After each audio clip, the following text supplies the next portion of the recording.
You've been retained here. How? Can you provide your retainment? Retainer. Retainer, sorry, I'm French, sometimes my verbs don't come out right in English. Well, it's not in writing, but we're, the chief executive officer is entitled to have us attend. Okay.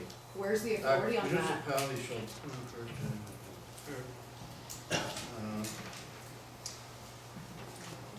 municipality may appoint deputy clerks with all the powers of clerks under this act.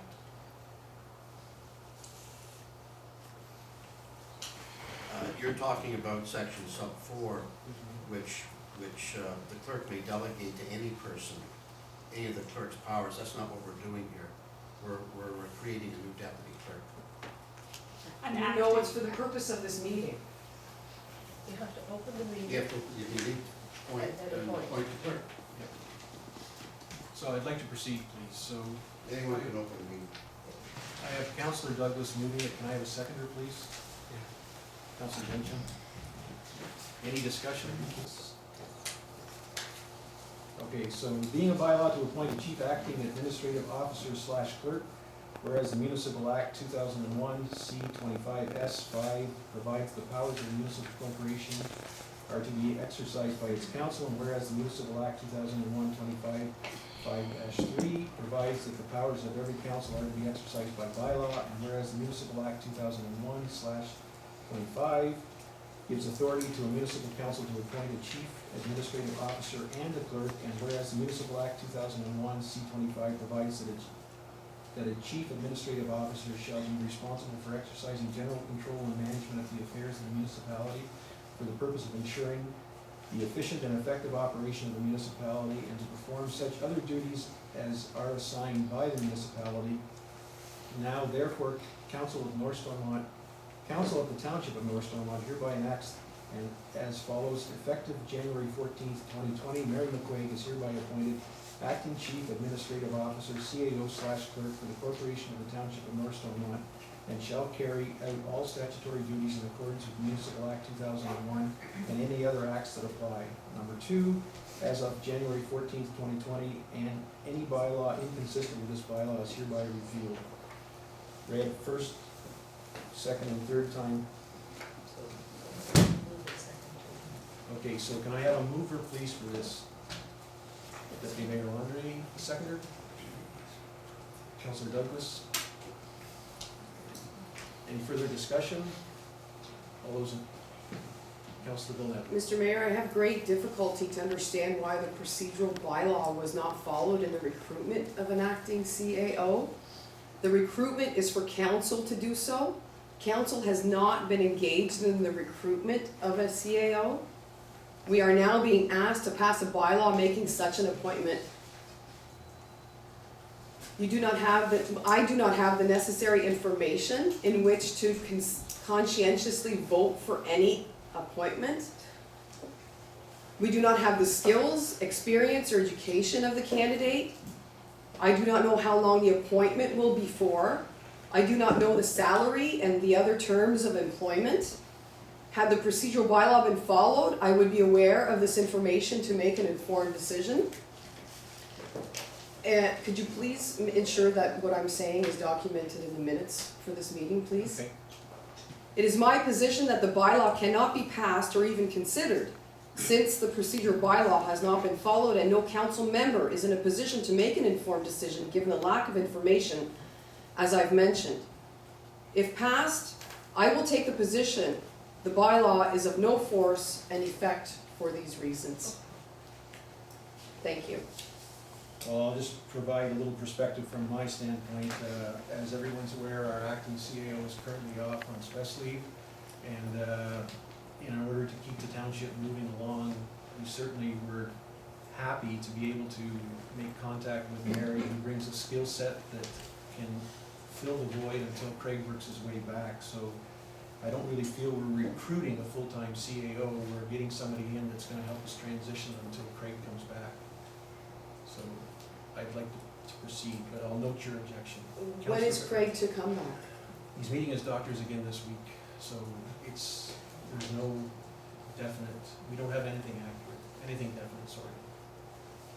So he's gonna be in touch with us. It's inconclusive how long. And don't take this personally, it could be John Doe sitting beside you, Mr. Mayor. I don't want the current, other secondary woman sitting beside you to take it personally. I just don't understand why the procedural bylaw hasn't been followed in order to have, an appointment of an acting CAO moving forward, for reasons I've just read. Well, I guess it would come under what I would term emergency measures, and I see this as being necessary for us to continue. I don't think we have the skill set amongst council, nor can we conduct business without an acting CAO. So I don't know that we had very much recourse here. But But I'll how, note your exception, and I'd like to move forward with this. but Mr. Mayor, you appointed one person. We didn't have discussion before. You want us to rubber stamp one person. We don't have an option here.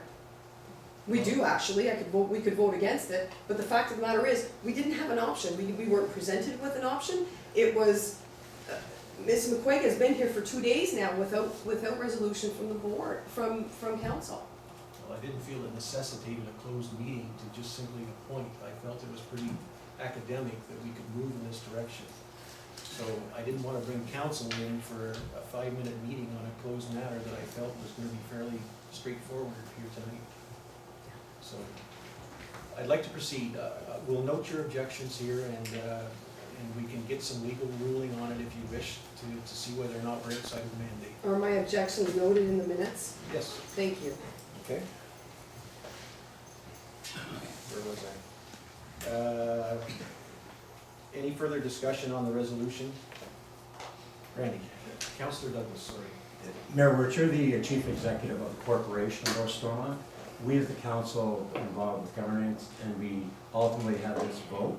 I support you as the chief executive to make executive decisions that you have in your powers. As an individual councillor, I have no more power than to vote on this vote. And if I agree or disagree, this is where the opinion will be expressed. But I support your powers as the chief executive. Okay, thank you. Mr. Mayor, point of order? Please. I'd like to ask Councillor Douglas where he gets his authority to say that you have the authority to do so. Where is the authority that you find that for the mayor to do so? Okay, I think we'll note your exceptions here, okay, and we'll certainly get a legal opinion to appease this, but I would like to move ahead, okay? It's gonna be a long evening if we're not clicking off some of the stuff on the agenda, so. All those in favor of the resolution as stated, please. Opposed? None opposed, please. Can I ask for a Carried. recorded vote, Mr. Mayor, on that? Please? Councillor Densham, Yes. Councillor Douglas, Yes. Councillor Villeneuve, No. Councillor Landry, Yes. Mayor Wirt. Yes. The vote is carried. Now there was- there we go. Okay.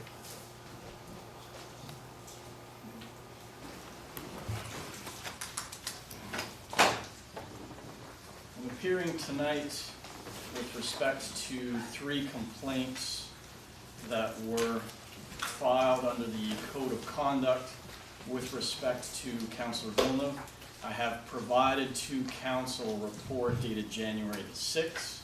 Just by way of overview, prior to completing this report during the investigation process, council delegated to me as the Integrity Commissioner the authority of council to impose penalties if, as a result of the investigation and findings of the report, penalties were deemed appropriate by our office.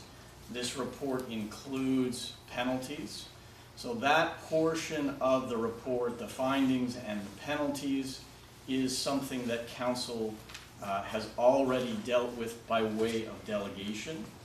There is, however, at the last portion of the report, some additional recommendations that I will address with council that are not penalties, and therefore that authority was not delegated to the Integrity Commissioner. That will be up to council to deal with. What council is charged with doing this evening, first of all, is accepting the report for information. Secondly, council needs to determine how the report will be made public. Under the Municipal Act, council must make the report public. How council goes about doing that is up to council. And then finally, council can consider and vote on the recommendation contained in the report that are not penalties. So with that, I understand that the report has been provided to council, so in order to assist the members of the public who are here, I will provide a very high-level overview in terms of the ultimate findings of the report. And obviously, I'm here to assist council with its deliberations tonight on the recommendations. Happy to answer questions about those recommendations. This is not, however, an opportunity for council to vote on the findings themselves. The findings are contained in the report, they stand alone. And because of the delegation, also, as I mentioned, the actual penalties imposed have been imposed through that delegated authority. So that also isn't something that I would expect much debate about, or any debate about, or discussion, I should say, on that issue. With respect to the findings, as I said, there were 3 separate complaints. We combined those complaints into one report just for sake of clarity and ease of presenting the report to council. There are 8 separate findings on the complaints themselves, and I'll just provide council with a high-level overview, as I said, mostly for the benefit of the public in attendance tonight. The first issue with respect to the complaint is that during a July 9, 2019 public meeting, Councillor Villeneuve solicited people to sit in the body of the council chambers to heckle members of staff and council members that were not supporting her viewpoints. After our investigation, we found there was insufficient evidence to support that complaint, so we found no breach of the code of conduct on that matter. The second complaint we investigated is dealing with Councillor Villeneuve disclosing the name of an unsuccessful applicant for an employment position with the township and that individual standing in the interview process during an open session. And excuse me, therefore that would be a release of confidential information. The third complaint was that Councillor Villeneuve had referred to members of council as a, quote, old boys club, end quote, and accused certain members of meeting in secret. This was alleged to engage in a course of conduct that was known to have been unwelcome, which would be a breach of the standards on the code of conduct with respect to harassment. I'm sorry, I should have spoken to the actual conclusion with respect to those matters. With respect to issue 2, let me just find this in the report.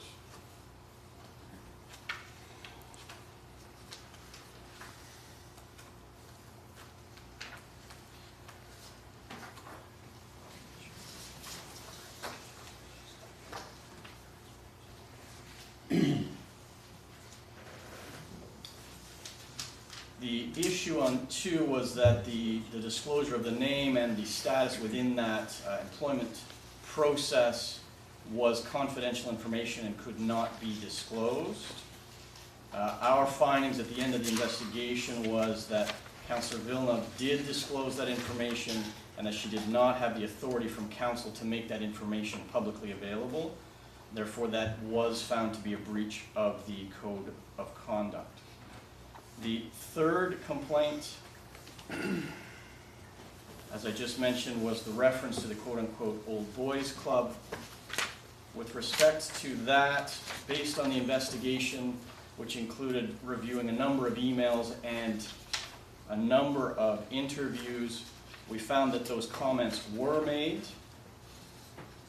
And there is a long discussion in terms of the report itself dealing with how we analyzed that particular complaint and the findings that we made.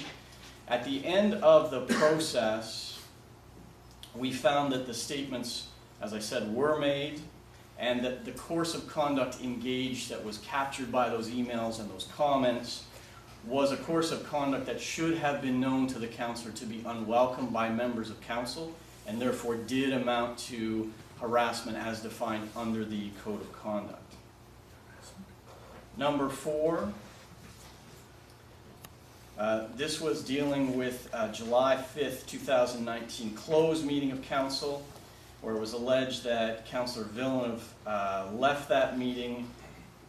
Councillor Villeneuve used profane language and indicated that council was a quote-unquote Mickey Mouse organization, and also with respect to excuse me, Councillor Douglas stated that Randy, laugh all you want because you're going down. We reviewed the minutes of that meeting. We interviewed members who were at that meeting. At the end of this process, we found that the statements were in fact made. In the process of investigation, Councillor Villeneuve did apologize for using profane language at that particular meeting, at the conclusion of that meeting. However, she did not apologize for the comment directed to Councillor Douglas. At the end of that investigation, we found that there was a breach of the Code of Conduct. This was not conduct that was acceptable under the Code. The 5th allegation dealt with an April 23, 2019 closed meeting where Councillor Villeneuve made some statements that she had been dealing with lawyers, or a lawyer rather, for a party in litigation with the township. At that particular time, the findings of the investigation are that Councillor Villeneuve did in fact interact with that lawyer. We accept Councillor Villeneuve's statements that she did not provide any information to that lawyer. However, the simple fact that there was an exchange, and the exchange dealt with a matter that was involving litigation with the township, is a breach of the Code of Conduct. Number 6, there was, this again is dealing with a litigation matter, dealing with a lawyer on the other side.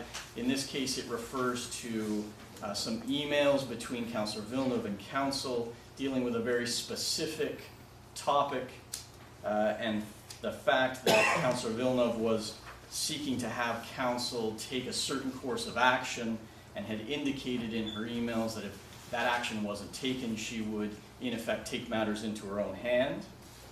On this particular incident, we don't find that the conduct rises to a breach of the Code of Conduct with respect to that behavior. With respect to the 7th complaint, this was dealing with social media involving Councillor Villeneuve requesting public input into what the township should do with certain provincial funding. This was the, I can't remember the name of the funding. It was a little over $500,000 of funding for innovation, that sort of thing. And the complaint around that particular incident was alleging a breach of a social media section of your Code of Conduct, and we found at the end of the process that it did not breach the Code of Conduct. The final allegation dealt with Section 4 of the Code, interpersonal relationships with members of staff, specifically the township CAO. This dealt with a number of emails from Councillor Villeneuve to the CAO. Those emails, not all of the emails, but a select number of emails are set out in the report.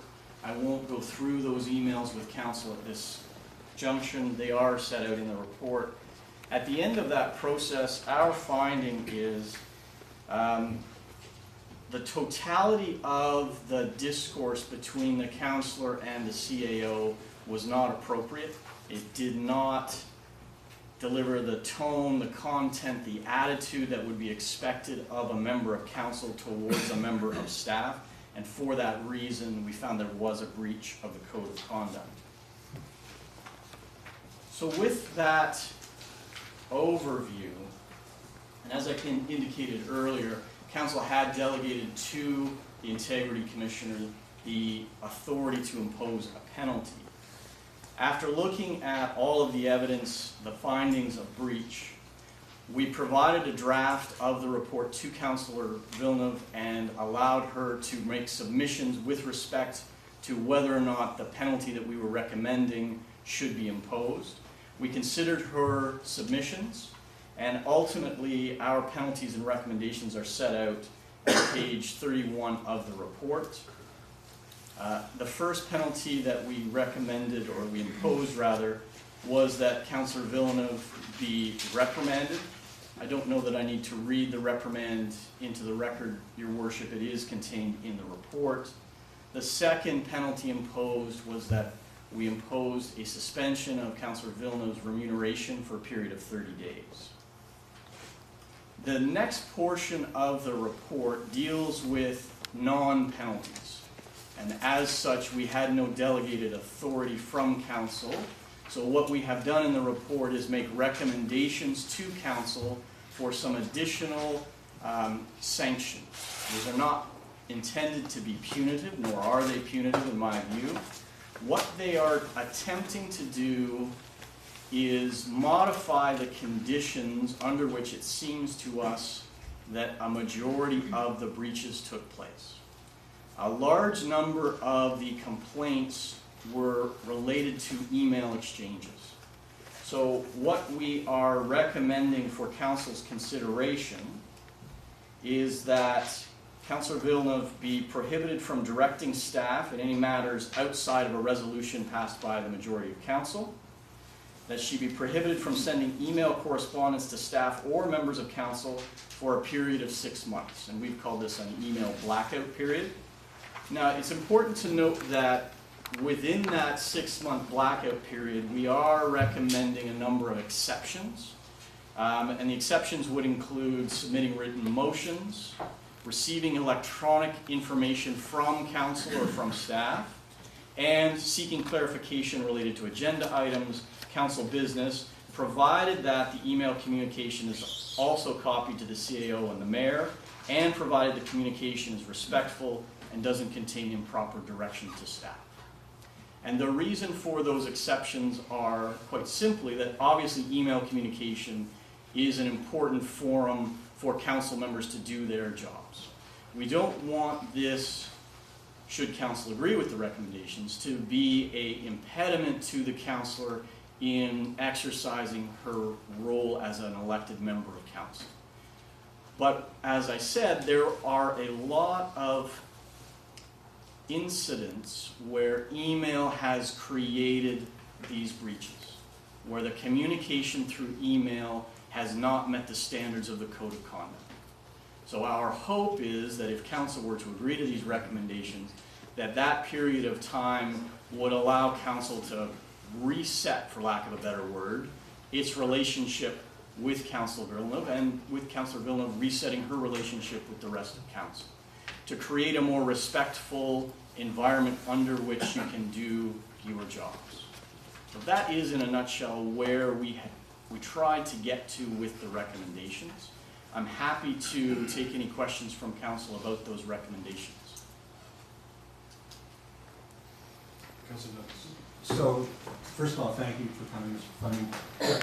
In regards to my questions, I want to, can I ask a question broadly, and then you can answer as so, because I will do my best. okay. So, in regards to our CAOs, so we're now in a position where we have our third CAO sitting in the chair in the last year, and what I'm wondering is that and I don't know Ms. McQuaid very well, but the two previous CAOs who have sat here the last 2 years, or in the last year, I found are outstanding at their job, and they're great people as well. They also are dedicated loyal, competent servants of the municipality, and they stand in there and they take a lot of heat at times, and you've outlined some of the issues going on here, and they serve and they don't push back. And they respond to kind of policies, mandates, bylaws. One of the question is that how can I as a councillor make sure the CAO is protected from any kind of bad news communication or action by whether it be other councillors, staff, or the public. The second thing is that as a councillor, I'm of limited corporate authority, but what about the mayor? What's the mayor's role as far as what he can do around protecting the CAO? Through you, Your Worship. With respect to your first question, Councillor, the recommendations go some distance towards that, but only with respect to the particular complaint that's before us. So obviously, my mandate is constrained by the complaint or the complaints that I had before me. I'm asking about general. Sir, Are you prepared to answer in general because you're very experienced? With respect to general, and without providing legal advice to council, which is not my role, there are a number of ways that municipal councils can deal with that. Your procedural bylaw deals with some of it. Your code of conduct deals with some of it. The question really becomes, and I see this from any number of municipalities, this isn't unusual. Staff are in a very difficult place when members of council take it upon themselves, as an individual member of council, to try and challenge the CAO or direct the CAO in terms of job performance, whatever that might look like. The substance doesn't matter. I say that they're in a difficult position because obviously council hires and fires the CAO. So as an individual council member, first of all, you have no legal authority to direct staff. Council only acts by bylaw, and only a majority of council can pass a bylaw. So my starting point for this is individual members of council ought not to be directing the CAO or any member of staff because it's simply not your job. You do not have that role. If all of you remember that and act collectively through policy, through resolution of council, a lot of these problems are resolved or resolvable.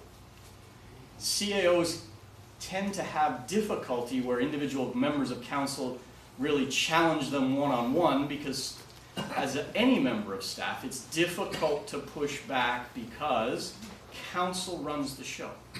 So like any employee, there is that relationship and you have to respect that. So if you respect your legal role and you respect the fact that as an employer, you shouldn't be dealing with staff that way either, it makes it easier for your CAO to do his or her job. With respect to the mayor's role in that, I heard earlier, the mayor is the chief executive officer. That's true, that's found in the Municipal Act, but that role really does not give the mayor any authority over staff that any member of council has. The mayor still has to act collectively with council. Now, the mayor does have a relationship with the CAO that other members of council don't, because as the CAO, the mayor does have that role of directing, providing guidance that has to have communication and discussion with the CAO.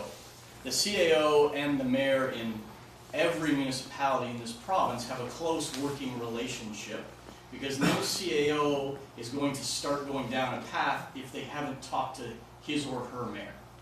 Because the mayor provides that perspective from council. I think that's a good idea, I don't think that's a good idea. Regardless, the CAO has a role. And so the CAO can do a large number of tasks without specific direction from council. But the mayor has the role of saying, even though you might be able to do this, let's take this back to council because it's politically sensitive. There may be other perspectives we want to see from councillors, etc., etc. So that is sort of the difference between the mayor's role and a council member's role. In terms of protection of the CAO, the mayor's role really is at this meeting.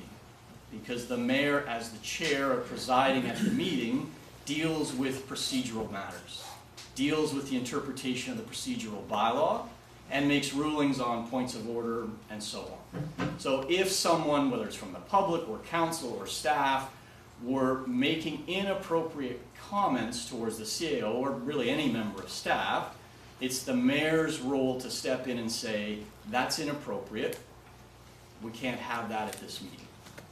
So I hope that answered your question, Council. Any other questions? So in regards, thank you very much, Tony, for attending. A quick question, so in regards of our code of conduct, dealing with pecuniary interests, and if we have an alleged breach in regards to litigation and talking, where does an individual stand as far as talking to the, basically the opposition of the municipality in case of our litigation, and sitting in closed meetings with respect to discussions that were taken amongst council? What's your advice, or Through you, Your Worship. Well, with respect to this particular complaint, we found that any communication by any member of council, I mean, it happened to be Councillor Villeneuve in this case, but I'll broaden it, any member of council communicating with legal counsel for a party opposite the municipality should not happen. This is a municipal corporation. Corporations act in the legal system through legal counsel. Council's role is to provide direction to legal counsel and to receive communications from your legal counsel. If you receive communications from the other side directly, the Law Society frowns on that sort of behavior, but you should be taking that communication, providing it to your legal counsel. All discussion should go through the lawyers. Council members should not have any role in that process, except in limited circumstances where council as a whole delegates to a member of council some authority. It may be a negotiation, maybe there's a mediation, and you as a council could delegate to the mayor or another member of council the authority to settle at the mediation, and you could give parameters around that settlement. No more than X dollars or other conditions and terms and so on. But that's the role of any member of council. Thank you. Sorry, just a second, please. just subsequent to that? So basically what I'm getting at, I did not get my answer, so in respect to if we are still dealing with litigation, basically, that has not come to an end, and we have now someone that has, would you not have to declare pecuniary interest on the matter? Oh, I see your question, I'm sorry, I misunderstood. Through you, Your Worship, it would not be a pecuniary interest. So, and I'll speak to Councillor Villeneuve directly because that's obviously the complaint that I'm here to deal with. Pecuniary interest is only about money. Could the councillor gain money or lose money as a result of council's decision? In this case, I'm aware of no facts that would lead me to conclude that Councillor Villeneuve had a pecuniary interest in that particular litigation in question. So in terms of that declaration, Councillor Villeneuve would not have any obligation to declare in that matter. If I rephrase that to conflict, it's a conflict of interest. Again, through you, Your Worship, the facts as I understand them wouldn't lead me to a position where I could say that's a conflict of interest. I understand the nature of the litigation, I understand the nature of the communication that did occur. I don't believe that that communication or the findings in this report would create a conflict moving forward. I don't think Councillor Villeneuve or any member of council should be talking to any lawyers on the opposite side, but I'm saying that to all of you equally. Councillor Villeneuve. So thank you, Mr. Fleming, for being here tonight. Of course, I'm being somewhat under the microscope, and that's fine with me. I have no problem with that. But I do have a question with respect to, in terms of your first answer to the deputy mayor. In a setting where a legal representative is in a social setting and that we are friends or acquaintances, are you saying that we cannot communicate in a social setting whatsoever? Through you, Your Worship, That's not what I said, and that's not what I found in the report. What I said in the report was that communications about that litigation are inappropriate. If you have a friend who's a lawyer and that lawyer is opposite the municipality on any number of matters, of course you can talk to that lawyer about anything that isn't related to that litigation. That's not a problem. Correct, and that's exactly how I responded in my response to you, Mr. Integrity Commissioner. We were in a social setting, and there was no discussion with the matter. Through you, Your Worship, I'm not going to debate the findings of my report. The findings of my report stand on their own. The findings of fact, the conclusions are what they are, and I'm not going to debate that with the councillor at this time. Thank you. Any further questions? Okay, I'll read the motion, please. Mr. Point of order, I have a statement that I'd like to read, Mr. Mayor, if I'm capable of doing so, or... Can I finish this up first and then we'll hear your Allow me statement? to read my statement? Thank you.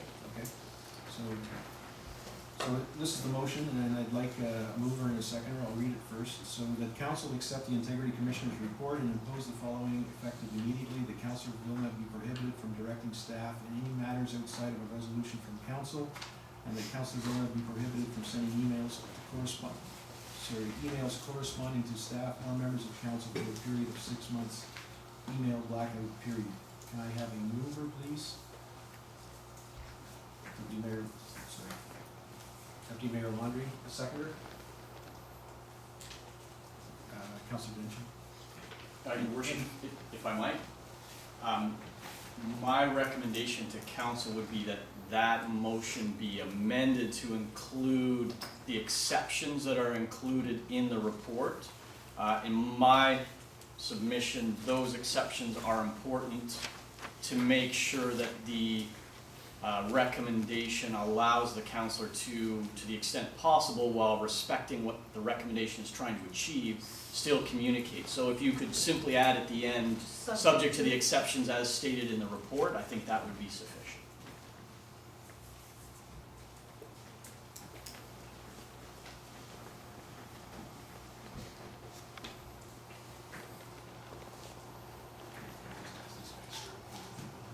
So, Deputy Mayor, are you okay with that addition?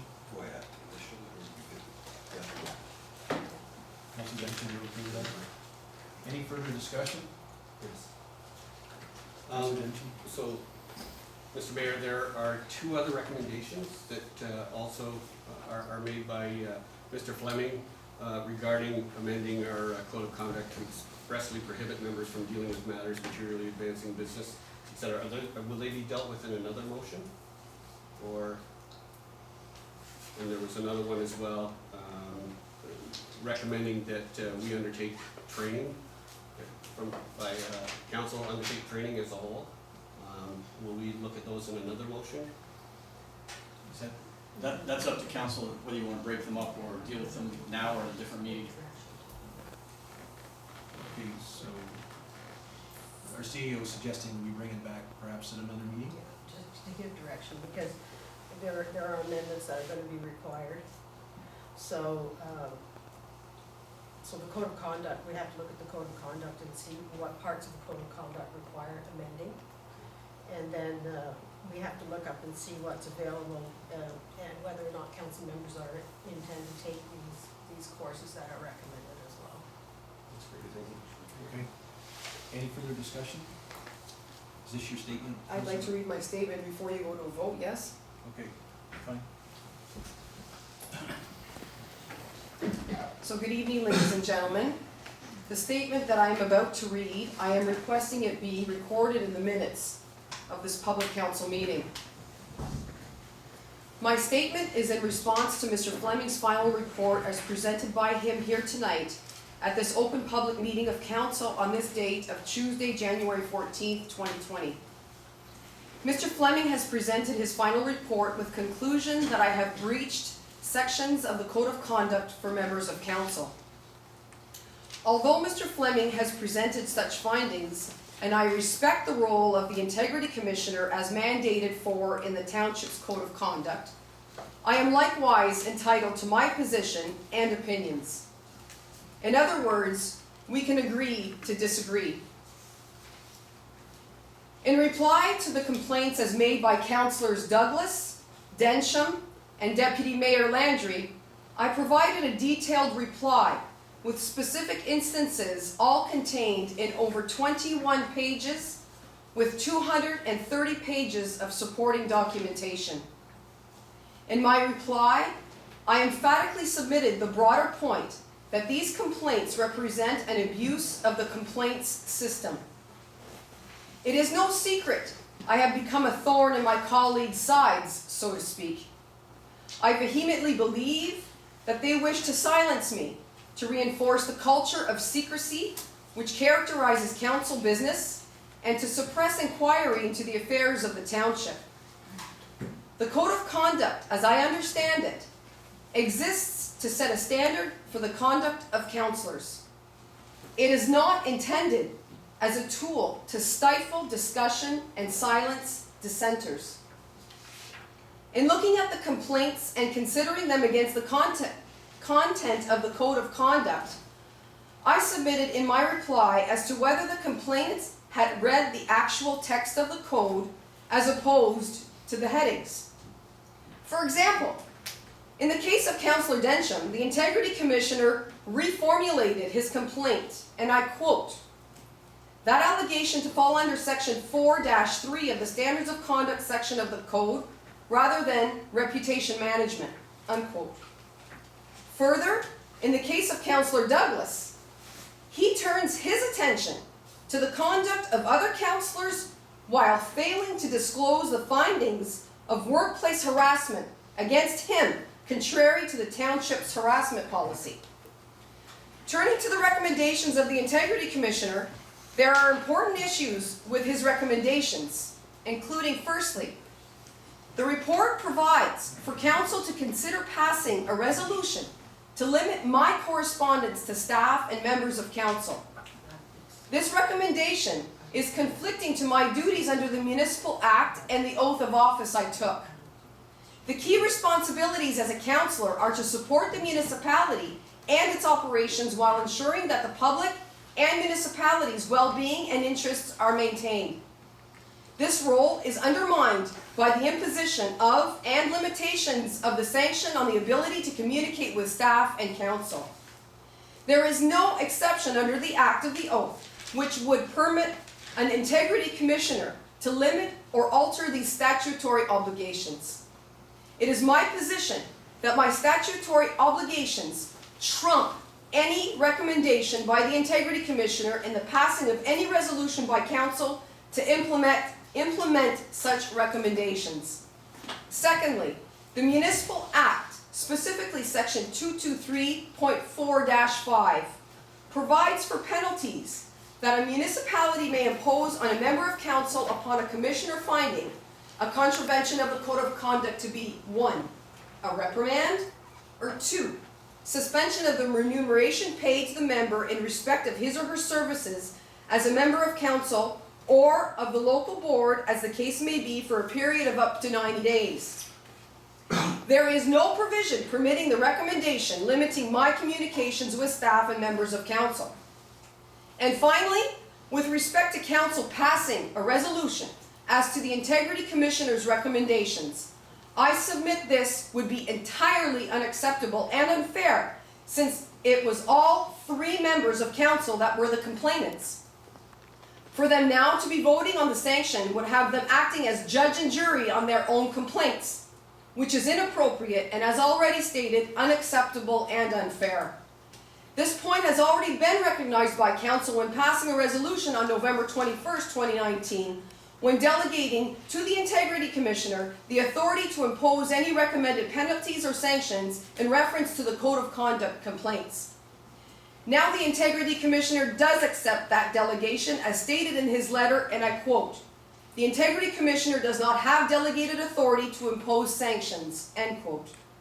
In the end, it is my position that since council cannot delegate the authority, even though they attempted to do so, and the Integrity Commissioner acknowledges he has no authority to impose sanctions, this leaves us with the report and the findings, but without legal authority to impose any sanction. For these reasons, I do not accept the sanctions as lawfully imposed and as such are non-binding upon me. When I signed my oath of office, my commitment to you then, which remains today and going forward, is to represent you with transparency, accountability, integrity, and honesty. I have done that and will continue to do so in spite of the resistance and pushback I may get from not following the majority position. As stated, my attempts to address these shortfalls have been met with resistance or circumvention, and in some cases, behind-the-scenes manipulation. I have and will continue to diligently fulfill my legislative mandate of accountability and transparency to ensure of and maintain the public trust. For those of you who wish a copy of my statement tonight, I have some here with me. Thank you for your time.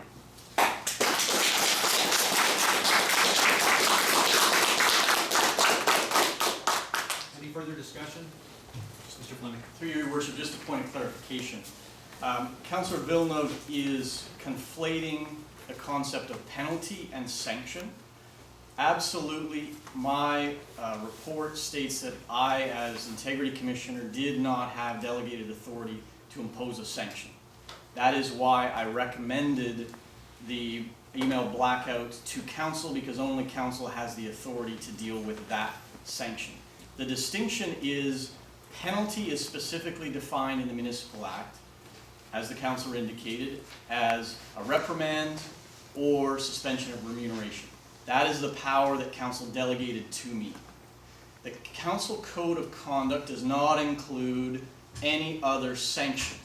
So notwithstanding that only two types of penalties are identified in the Municipal Act, there's Court of Appeal decisions that have clearly identified that council still retains authority to impose sanctions, which are not punitive in nature, but are intended to modify behavior. That is what I have recommended to council in the sanction heading. Council has the legal authority to impose by resolution those sanctions. You delegated to me the authority to impose penalties, which I've done in the report. I just wanted to make sure that the distinction between a penalty and a sanction was understood. Those are the only clarifications I had, sir. Thank you. Even when the three complainants are from Jerry? council? No more. Right? No more. Or you're out. Any further discussion on this? Councillor Douglas. Will the motion be reread before we vote, please? That council accept the Integrity Commissioner's report and impose the following effective immediately, that Councillor Villeneuve be prohibited from directing staff in any matters outside of the resolution from council, and number two, that Councillor Villeneuve be prohibited from sending emails corresponding to staff or members of council for a period of 6 months, email blackout period, subject to the exceptions as stated in the report. Any further discussion? Councillor Villeneuve. How can you impose the sanction when the majority of council are the ones who made the complaints? You're acting as judge and jury here. How can you decide that? Well, I think we're within the responsibilities that we've been charged with. Is that? Through you, your worship, council retains the legal authority to make this decision. If it weren't so, your worship, then council would be in a place where no decision could be made. That's not a logical conclusion with respect to what the Municipal Act intended. There's no pecuniary interest, there's no reason for any member of council to be denied the ability to vote on this matter. These steps were taken, if I may make this comment, to try and straighten things out so that we can finish off the balance of our term with the mandate that we were charged with to look after the municipality. And our hope is that out of this will come something positive that's going to allow us to maximize our potential as a council to the responsibilities that we were charged with. That was the intent. Any further discussion? All those in favor? Carried. Point of order, Mr. Mayor? Please.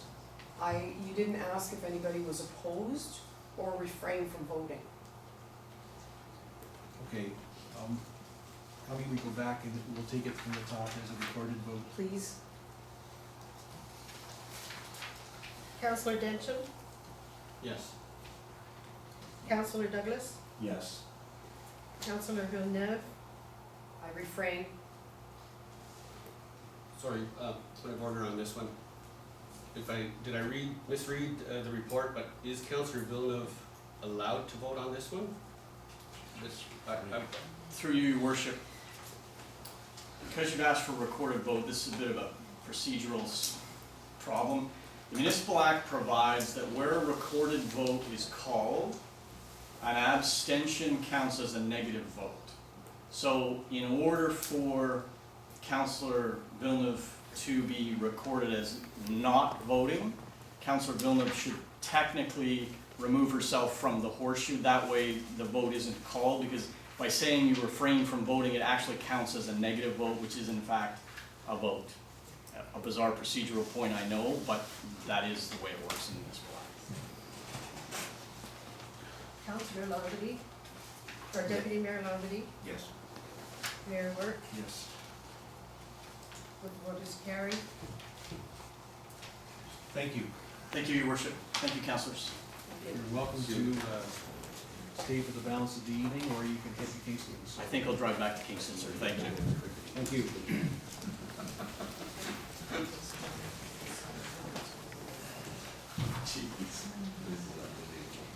Asked the integrity commissioner what the standard procedure was, and normally it's just posting it on the municipal website.